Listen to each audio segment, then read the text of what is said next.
1930, the first red and green traffic lights are installed in New York City in February. Betty Boop first appeared Germany Dance the Film on All Quiet on the Western Front. The life expectancy of people was 59.7 years. Pluto, the ninth planet of our solar system, is discovered. Donald Duck makes his screen debut. A new house cost an average of $7,146, and gasoline was 10 cents a gallon. Twinkies, sliced Wonder Bread, and Snickers candy bars came on the market, and the Yankees signed Babe Ruth to a 2-year contract worth $160,000, prompting GM Ed Burrows to predict no one will ever be paid more.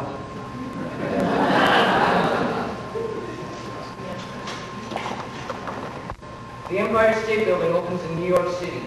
Babe Ruth hits his 600th home run for the New York Yankees. Congress makes the Star-Spangled Banner our second national anthem. Al Capone is sentenced to 11 years in prison for tax evasion. Dick Tracy makes its comic strip debut. The new car costs an average of $640. Eggs were 16 cents per dozen, and postage stamp was only 2 cents. Now just wait a minute. I'm old, but not that old. Oh, so you can't help me on this report? What report? It's from my history class. We picked decades out of a black bowl, and I got the 1930s. Well, now, let's see. I do remember some things. Great. But not many. Oh. But what I do remember best were some of the stories told me when I was your age. What's that called? Well, sometimes you get talking, and I know I'm not going to be able to keep up with you writing everything out. Okay, are you all set then? Yep. Well, in 1929, the stock market crashed, and many thousands of people lost their life savings, and some even their lives. In 1930, things had gotten much better, with over 8 million people out of work.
Tuition to Harvard University was $400 per year, and fresh baked bread was 7 cents per loaf. Many people had some money, but only what was in their pockets at the time. However, only the big business tycoons who ran the railroads had the mining rights, and oil company presidents had large amounts of it. When you're a multimillionaire, losing 1,000 or so isn't so bad compared to the common people who lost all of their savings as well as their jobs. Then how do most people live? Oh, there were soup kitchens and bread lines. When there were one or two people working in a family, the rest of the family moved in with them. Sort of like you living with us?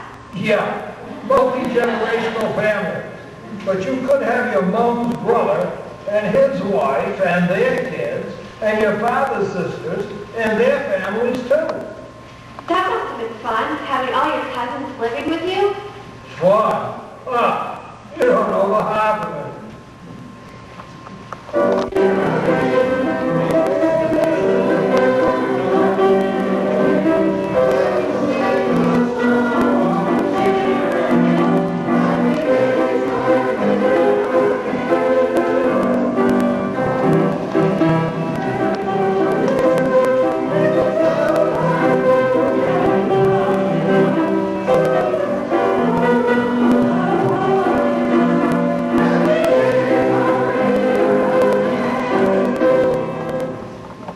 And I haven't lost my job yet.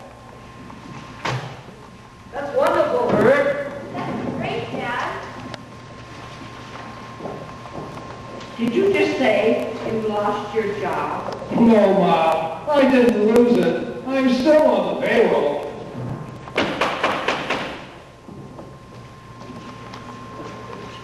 Hi, Aunt Agatha. Oh, no, I hope that. Bob's foreman told him that the company was closing today.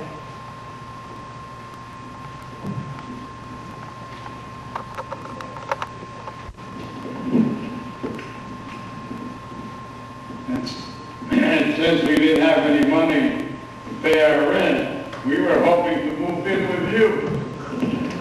Somehow, I just thought that's what you were going to say. Well, we can't let them sleep on the street now, can we? Well, Of course not. The house is just as much theirs as it is ours. Does that mean that Carol will be living here too? It certainly does. It certainly does. I'm not going to let my daughter sleep out on the streets. Well, I guess that means we'll have to make some adjustments for sleeping. Where's the bathroom?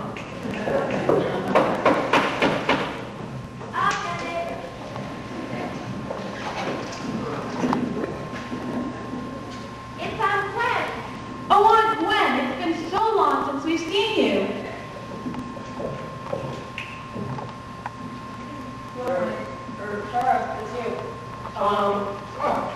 yes, it has. Where's that former multi-millionaire husband of yours? Well, it's a sad story. I bet it is. Now, Herb, you just let your sister Gwen tell her what happened. She looks all worn out. Well, I am worn out. You don't know how hard it is to walk here from downtown. Why did you walk? Wouldn't your husband drive you? Yeah.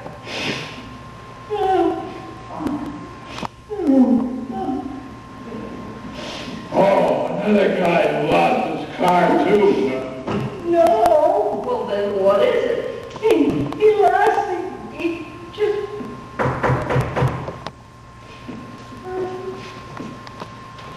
Uncle Fred.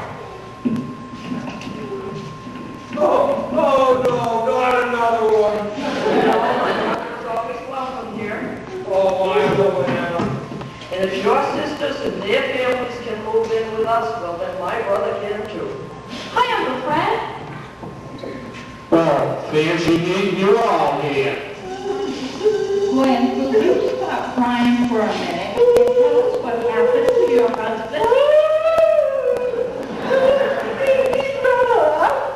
Again?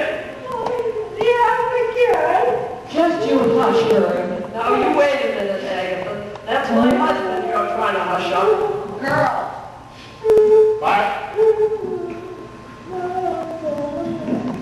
Now you just put out of this.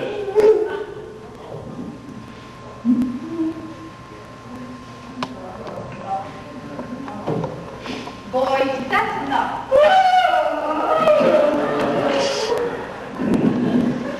Now you all listen to here. If we're all going to be living in under my house, and I'm still the boss. I'm still, all trying to be act civilized to one another. Yes, ma'am. Now, Gwen, guess what happened to your husband? Oh, he ran off with a cook from the automat. How about all this money? Well, that's the only good thing about all this. Good thing? Yes, he lost it.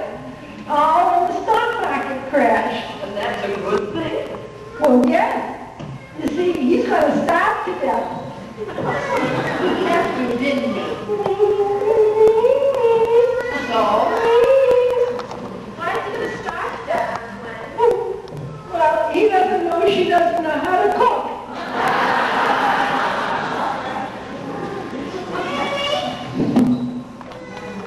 Oh, no!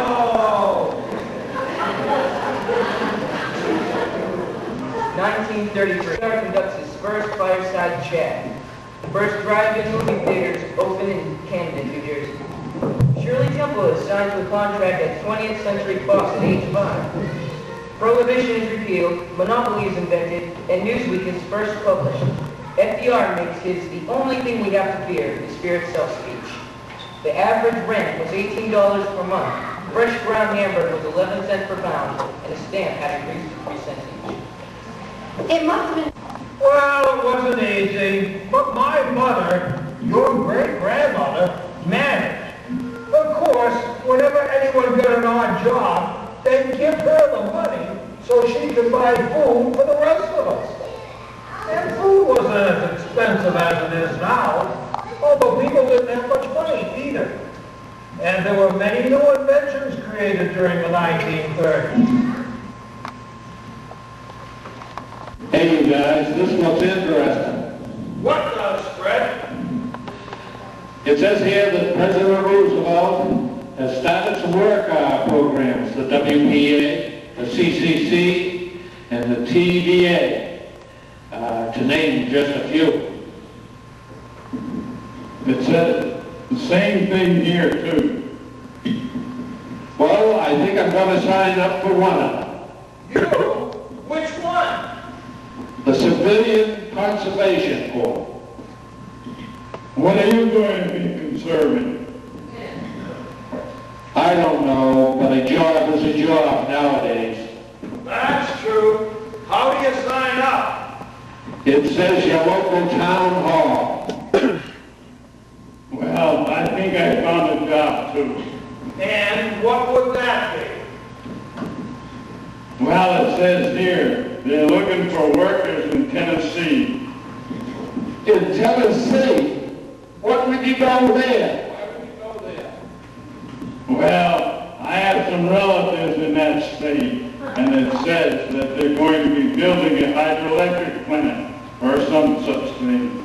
Oh, you mean the TVA? That's it. That job.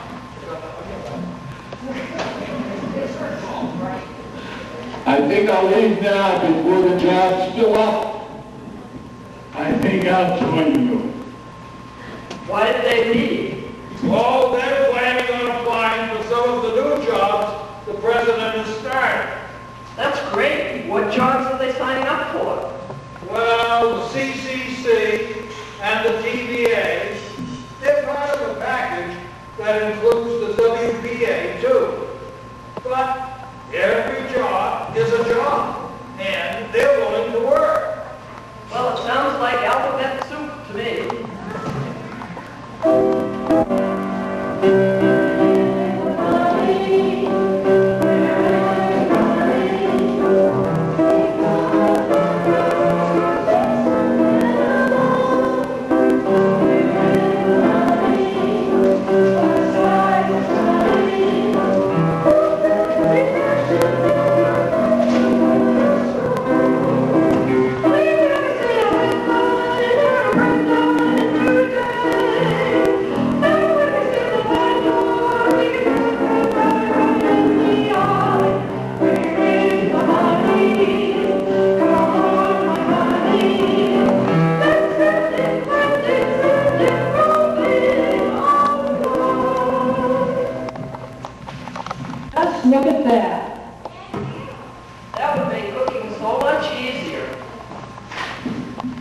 Yes, but look at the price of it. It's outrageous.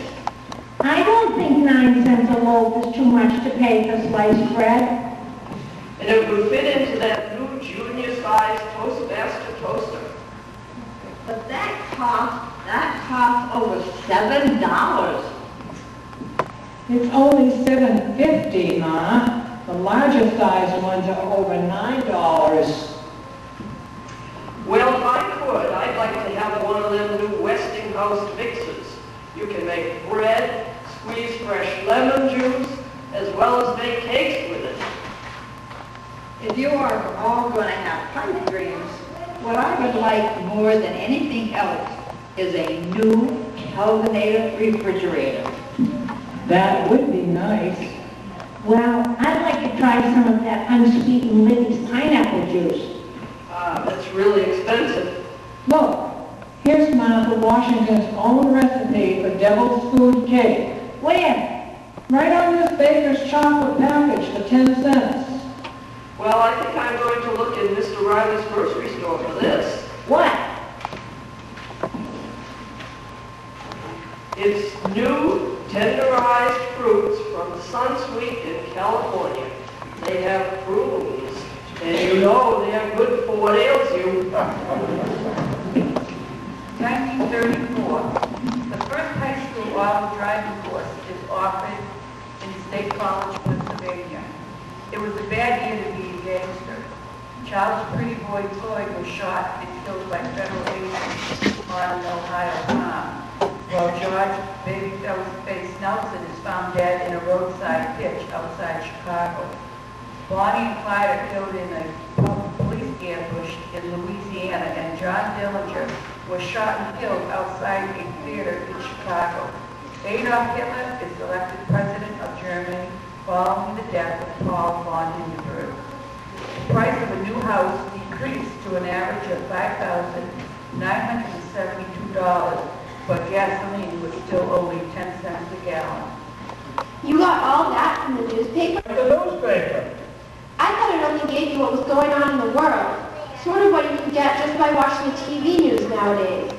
Oh, it's got so much more. Current events, health wanted, personals, recipes, sports, and of course my favorite, the comics. You mean the cartoons? Well, you call them what you want, but they've always been my favorite, especially Little Abner. I don't remember that one being in our newspapers today. No, I'm afraid it isn't. Al Cap, the creator, died just a few years back. But while he was alive, he created some very funny characters. And of course, he created Sadie Hawkins Day, too. Sadie whose day? Sadie Hawkins Day. You ought to know about that one. It started all the women asking the guys out for dates. Grandpa. Debut on radio in March. George Gershwin's Porgy and Bess opens in New York. New York limits autos to 3 people in the front seat. The first public housing project in the Lower East Side of New York City is started. Alcoholics Anonymous is founded. Will Rogers and Wiley Post die in an Alaskan air crash. The first Major League Baseball night game was played in Cincinnati. Gasoline went up 12 cents per gallon, but the cost of a new house went down to only $4,000, while a new car went up to $800. First baked bread was 8 cents a loaf, and eggs were only 17 cents a dozen. Social Security checks were mailed out. Gone with the Wind by Margaret Mitchell was published.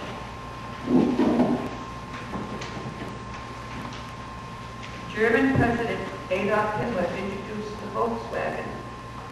Jesse Owens wins 4 gold medals at the Summer Olympics in Berlin. Girl Scout cookies made their debut. Fresh baked bread and eggs remained at the same price as in 1935. So what did you do in the evening? Read or play games. Hey, did you know that Monopoly was invented in 1930? No, I didn't. Was there anything else? Any music or... Oh, sure there was. Radio was a very big thing then. You could sit in the parlor and listen to some of the best plays and the big bands. Big bands? They had the best thing to listen to were the comedies and dramas on the radio.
Now hold on, you all. Let's let that announcer have his say. But Ma, we've got to get away from here. If they come here, they'll find us. I'm not an answer. Me neither. Okay, I'll go.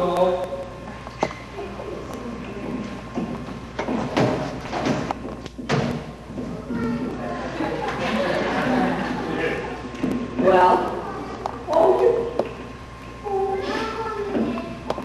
Well? Well? What? Is it them? Of course it's not them, Gwen. Then who was that? That was Sergeant O'Mell. He wanted to make sure that we were all right. Why? Well, you see, there's been some kind of commotion over in Turner's Falls. They are there. Oh, they are. You just said. Well, you didn't let me finish. He said that some people in Turner's Falls were all upset and nearly started a riot because they were listening to the radio and thought that the program was real. It wasn't real? No, it was only a radio drama. Some science fiction thing. Now, why did they do such a dumb thing? Oh, I don't know about that. Well, just think, what day is it? It's October 31st. Uh-huh, that's right. Maybe because it was just a Halloween prank. Quaker Oats reveals that it pays Babe Ruth $25,000 per year for ads. The first Santa Claus school opens in Allenport, New York. Millionaire Howard Hughes sets transcontinental air record of 7 hours, 28 minutes, and 25 seconds. Amelia Earhart and co-pilot Fred Noonan disappear over the Pacific Ocean. The Hindenburg crashes in Lakehurst, New Jersey. Daffy Duck and Elmer Fudd debut. Kraft macaroni and cheese dinner, Spam, and Kix cereal were all introduced.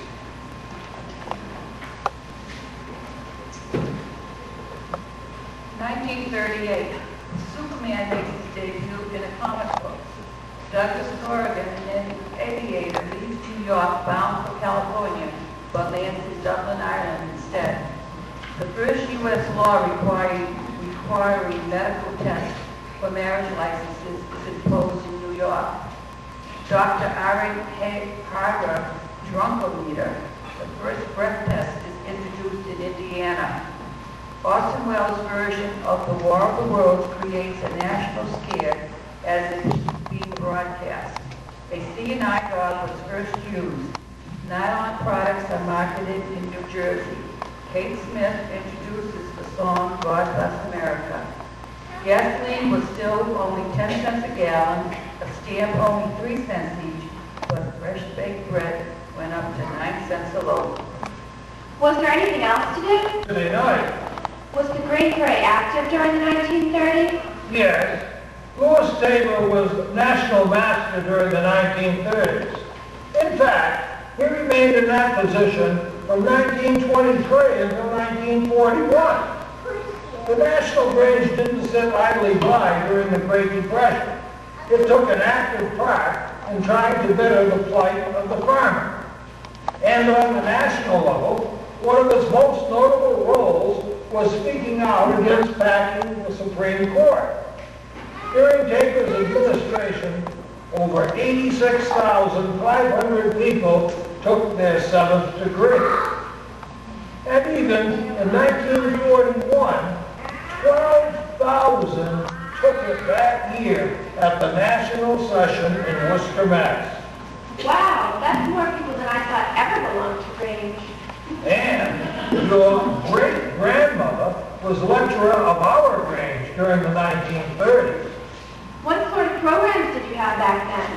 All the topics for debate and our speakers were different then, but of great interest to us at that time because many of us were farmers back then. However, some of our programs weren't quite so different from those that we have now, with potluck suppers, entertainment, and of course, interesting speakers. What sort of entertainment did you have at a meeting? Well, I remember one my father said he'd never forget. What was it? You just watch. How to increase green vegetable harvest without adding costs to our overhead. It was most informative and useful. Now, for something a bit different and lighthearted to conclude this evening's program, it is my pleasure to introduce you to our family band.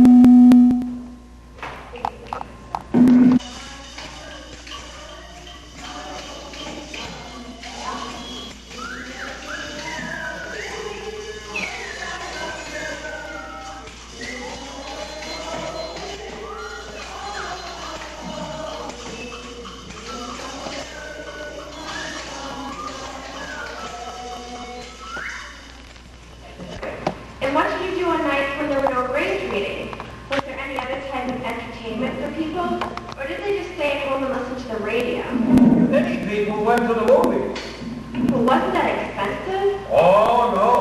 It only cost a quarter to go to the movies, and that was in the evenings.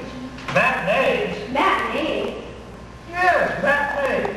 Movies that started earlier in the day, they cost less, and you could even win dishes and food at them. And they were continuous. Continuous? Yes, ma'am.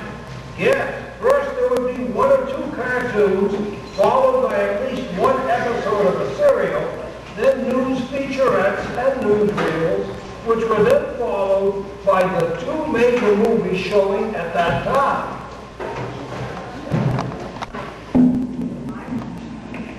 Where do you want to sit, Mom? Over there is okay, but let's get in quick before the announcer starts to call off the lucky numbers. I never win anything. I won a few prizes in my day. Hush up, you two. I want to sit next to Carol. Go ahead, honey. Where do you want to sit, Herb? Not behind those two ladies with the big hats. Be quiet, the cartoons are about to start. Donald Duck, I always liked Bugs Bunny. My favorite is Woody the Woodpecker. No comment. Herb, hush up. Those were good for the girls. Well, here's the latest news. My, I'm glad I don't live in Oklahoma. So am I. Those dust balls look mighty fearsome. Sorry. There's the TVA you were going to work on, Bob.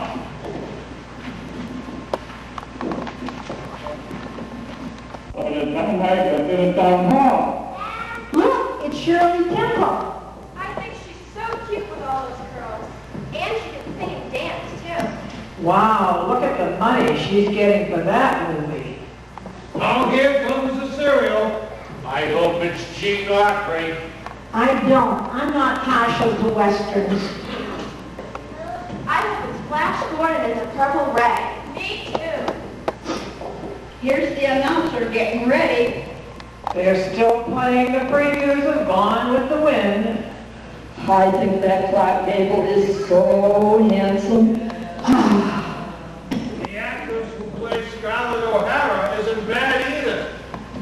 Oh yeah, and Vivian Lee. Isn't she British? Hush, you two. I want to see The Wizard of Oz with Judy Garland. The announcer looks ready. Ladies and gentlemen, it is now my privilege to draw the winning tickets from our fishbowl. The management wants to thank all of you for coming here tonight. We hope you will enjoy the rest of the evening. Now, for our first prize, the cast iron skillet set.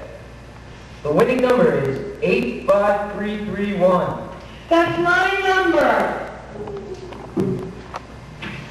The second prize is for the set of Carnival glass dishes. Number 85366. I won. It's me. The third prize is the basket of toiletries. Number 56993. That's me. Now back to our first feature for the evening. Mr. Dees goes to Washington. The remaining prizes will be given just before our second feature film, Stagecoach, starring John Wayne. Real and 2 feature films all for a quarter? That's right.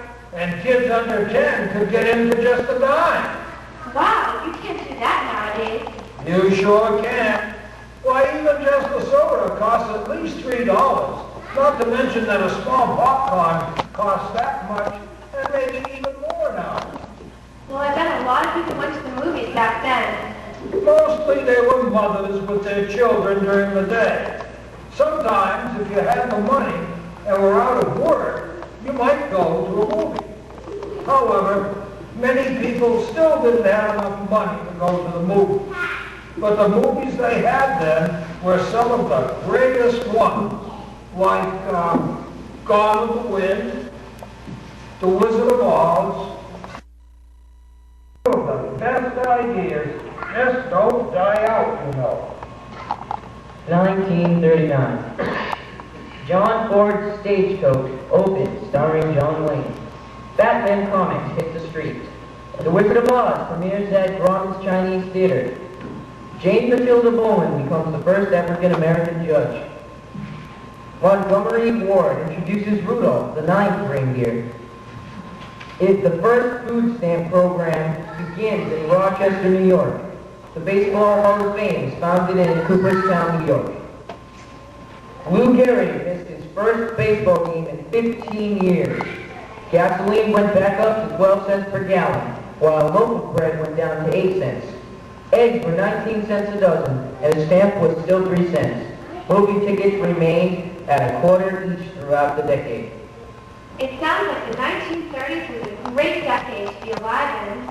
Great? Just what do you mean? Well, there were so many historic things happening in the 1930s. It must have been fascinating.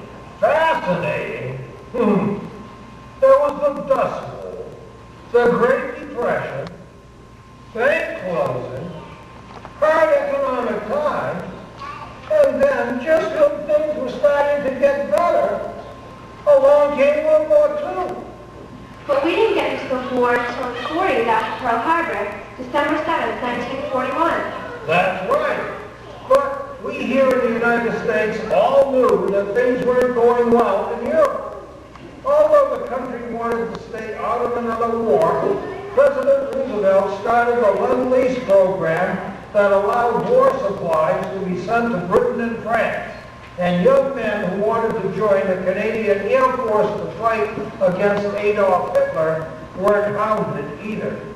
I don't think even the president realized just how accurate his words would be in his second inaugural address in 1936, when he stated that this generation of Americans has a rendezvous with destiny. And we certainly did. I think that's why Tom Brokaw named his book about the people who lived and fought throughout World War II, The Greatest Generation. I believe you're right. And each year, more and more of us pass away, just like the sand in the Midwest dust bowls of the 1930s. It would be a shame if no one knew your stories. That's why we have to remember our past and talk about it, so that it won't be forgotten. You know, one of my best memories of 1939 was listening to Kate Smith. Boy, could she sing.